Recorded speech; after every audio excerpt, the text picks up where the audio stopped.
പണ്ടുകാലത്ത് തെക്കൻ തിരുവിതാംകൂറിനെ വിറപ്പിച്ചു കഴിഞ്ഞിരുന്ന ഒരു കൊള്ളക്കാരനായിരുന്നു കായംകുളം കൊച്ചുണ്ണി. പാവം കൊച്ചുണ്ണി. അവനൊരു കള്ളനായി തീരാൻ താനും ഒരു കാരണമായല്ലോ എന്ന് കൊച്ചുണ്ണി പണ്ട് ജോലി നോക്കിയിരുന്ന വലിയ വീട്ടിൽ പീഡിക മുതലാളി ഓർത്തു.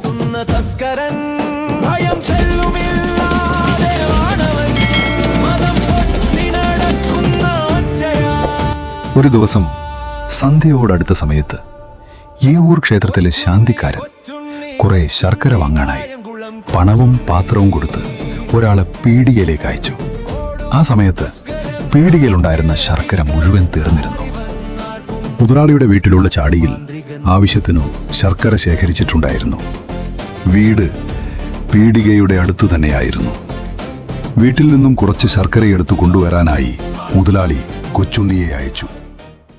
കൊച്ചുണ്ണി കൊച്ചുണ്ണി കൊച്ചുണ്ണി കായംകുളം കൊച്ചുണ്ണി, ഓടും തസ്കരൻ നാട്ടിലെ ഭീകരൻ, ആരിവൻ ആർക്കും തോൽക്കാത്ത മാന്ത്രികൻ. കൊച്ചുണ്ണി വീട്ടിൽ ചെന്ന സമയത്ത് അവിടെയുള്ളവരെല്ലാം കുളിക്കാൻ പോയിരിക്കുകയായിരുന്നു. വീടിന് ചുറ്റും വലിയ മതിൽക്കെട്ടുമുണ്ടായിരുന്നു. കൊച്ചുണ്ണി പലതവണ വിളിച്ചിട്ടും ആരും വന്നില്ല. അതിനാൽ പാത്രവും കൊണ്ട് കൊച്ചുണ്ണി മതിൽ ചാടി അകത്തു കടന്നു. ഇറയത്തു ചാരി വെച്ചിരുന്ന ശർക്കര ആവശ്യത്തിനു പാത്രത്തിലേക്ക് മാറ്റി. അതു തലയിൽ വെച്ചുകൊണ്ട് വീണ്ടും മതിൽ ചാടി പുറത്തു വന്നു. പീടികയിലെത്തിയയുടൻ ക്ഷേത്രത്തിലേക്ക് ആവശ്യമുള്ള ശർക്കര തൂക്കിക്കൊടുത്തിട്ട് ബാക്കി പീടികയിലുള്ള ചാടിയിൽ സൂക്ഷിച്ചു. അക്കാലത്ത് ഒരു തങ്ങൾ കായംകുളത്ത് വന്നു താമസിക്കാൻ തുടങ്ങി. മുഹമ്മദിയരെ ആയുധാഭ്യാസവും കായികാഭ്യാസവും പരിശീലിപ്പിക്കുകയായിരുന്നു തങ്ങളുടെ ലക്ഷ്യം. ഈ വിവരമറിഞ്ഞ കൊച്ചുണ്ണി രാത്രിയിൽ പീടിക അടച്ചയുടൻ കായംകുളത്തേക്ക് പുറപ്പെട്ടു. തങ്ങളുടെ അടുത്ത് ചെന്ന് തന്നെ കൂടി കായികാഭ്യാസവും മറ്റും പരിശീലിപ്പിക്കണമെന്നും കൊച്ചുണ്ണി അപേക്ഷിച്ചു. കൊച്ചുണ്ണിയെ പരിചയമുണ്ടായിരുന്ന തങ്ങൾക്ക് അതിഷ്ടമായില്ല. നിന്നെ ഇതൊന്നും പഠിപ്പിക്കാൻ ഞാൻ തയ്യാറല്ല. ഇതൊന്നും പഠിക്കാഞ്ഞിട്ടു തന്നെ നിന്റെ വാപ്പ വലിയ അക്രമിയായി. നീയും ബാപ്പയുടെ തൊഴിൽ തന്നെ സ്വീകരിക്കാനാണ് സാധ്യത. അപ്പോൾ ഈ വിദ്യകളൊക്കെ അഭ്യസിച്ചാൽ നീ വലിയ അക്രമിയായി ലോകം മുടിക്കും. അതിന് ഞാൻ കാരണക്കാരനാകാൻ ആഗ്രഹിക്കുന്നില്ല. എൻ്റെ ശിഷ്യന്മാർ മറ്റുള്ളവർക്ക് ഉപദ്രവമായി തീരുവാൻ എനിക്കിഷ്ടമല്ല. അതിനായിട്ടല്ല ഞാൻ ഇതൊക്കെ അഭ്യസിപ്പിക്കുന്നത്.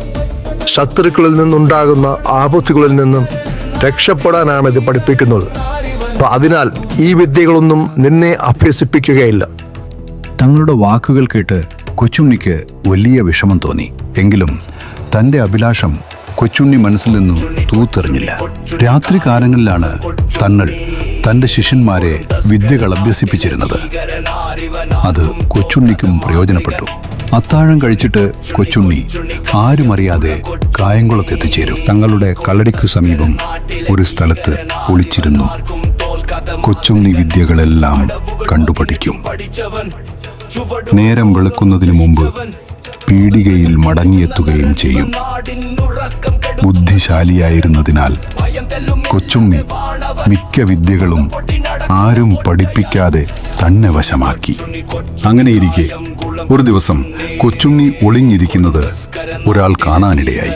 അയാൾ ആ വിവരം തങ്ങളെ അറിയിച്ചു. ഉടൻ തന്നെ ശിഷ്യരെ അയച്ച് തങ്ങൾ കൊച്ചുണ്ണിയെ കളരിയിൽ വിളിപ്പിച്ചു. കൊച്ചുണ്ണി മടി കൂടാതെ കളരിയിലേക്ക് കയറി ചെന്നു. നീ എന്തെല്ലാം പഠിച്ചു? ഗൗരവത്തിൽ തങ്ങളുടെ ചോദ്യം. ഇവിടെ പഠിപ്പിച്ചതെല്ലാം ഞാനും പഠിച്ചു. കൊച്ചുണ്ണിയുടെ മറുപടി കേട്ടപ്പോൾ അയാളെ ഒന്ന് പരീക്ഷിക്കാമെന്ന് തങ്ങൾക്ക് തോന്നി. പരീക്ഷിച്ചു നോക്കിയപ്പോഴാണ് തങ്ങൾ അത്ഭുതപ്പെട്ടത്. സ്വന്തം ശിഷ്യരേക്കാൾ അഭ്യാസ വിഷയത്തിൽ കൊച്ചുണ്ണി യോഗ്യനായി തീർന്നത് കണ്ടപ്പോൾ തങ്ങൾക്ക് വലിയ സന്തോഷം തോന്നി.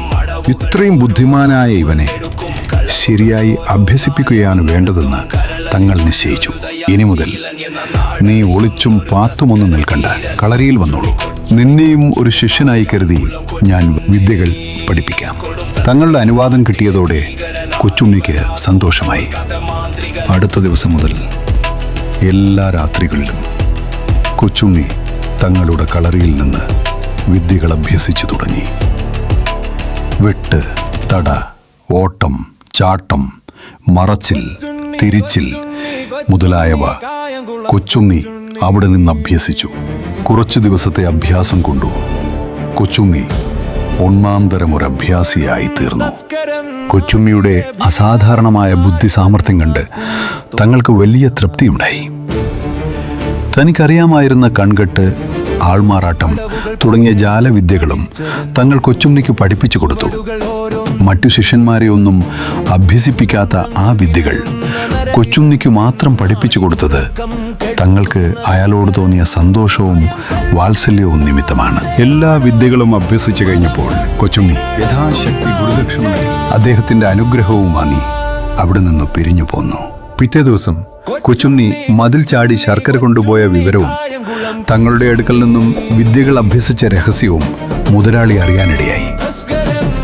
കൊച്ചുണ്ണി രാത്രികാലങ്ങളിൽ കായംകുളത്ത് പോയി വന്നിരുന്ന വിവരവും മുതലാളി അപ്പോഴാണ് അറിയുന്നത്. മുതലാളി കൊച്ചുണ്ണിയെ വിളിച്ചു. ശർക്കര എടുത്തു കൊണ്ടുവന്ന് എങ്ങനെയെന്ന് ചോദിച്ചു. കൊച്ചുണ്ണി ഒന്നും ഒളിക്കാതെ സത്യം തുറന്നു പറഞ്ഞു. അതെല്ലാം കേട്ട ശേഷം മുതലാളി പറഞ്ഞു, നീ എനിക്ക് വളരെ സഹായങ്ങൾ ചെയ്തിട്ടുണ്ട്. ഞാനതൊരിക്കലും മറക്കുകയുമില്ല. നിന്റെ പേരിൽ എനിക്ക് വളരെയേറെ സ്നേഹവും വിശ്വാസവുമുണ്ട്. എങ്കിലും ഇനി നീ ഇവിടെ താമസിക്കുന്നത് യുക്തമായിട്ട് എനിക്ക് തോന്നുന്നില്ല. ഞാനിങ്ങനെ പറയുന്നത് കൊണ്ട് നിനക്കെന്നോട് വിരോധമൊന്നും ഉണ്ടാകരുത് എന്നും നീ എൻ്റെ ബന്ധുവായിരിക്കണം, എനിക്ക് വേണ്ട സഹായങ്ങൾ ചെയ്തു തരികയും വേണം. എന്നെക്കൊണ്ടാവുന്ന സഹായം ഞാൻ നിനക്കും ചെയ്തു തരും. ഇത്രയും പറഞ്ഞിട്ട് മുതലാളി കൊച്ചുണ്ണിയുടെ കണക്ക് തീർത്ത് അവന് കൊടുക്കേണ്ട ശമ്പളവും 1000 രൂപ സമ്മാനമായി നൽകി പിരിച്ചയച്ചു. കൊച്ചുണ്ണി പ്രത്യേകിച്ചൊന്നും പറയാതെ വീട്ടിലേക്ക് പോവുകയും ചെയ്തു. അയാൾ പീടികയിൽ പണിയെടുക്കാൻ തുടങ്ങിയിട്ട് 10 കൊല്ലം കഴിഞ്ഞിരുന്നു. 20 വയസ്സ് പ്രായമുള്ളപ്പോഴാണ് മുതലാളി അവനെ ജോലിയിൽ നിന്നും പിരിച്ചുവിട്ടത്. അയാൾ വീട്ടിൽ മടങ്ങിയെത്തി വീട്ടുകാരുമൊത്ത് താമസിച്ചു. കുറച്ചുനാൾ കഴിഞ്ഞപ്പോൾ കൊച്ചുണ്ണിയുടെ കയ്യിലുണ്ടായിരുന്ന പണമൊക്കെ തീർന്നു. ആ ഇടയ്ക്ക് കൊച്ചുണ്ണിക്ക് കുറച്ച് പുതിയ കൂട്ടുകാരെ കിട്ടി.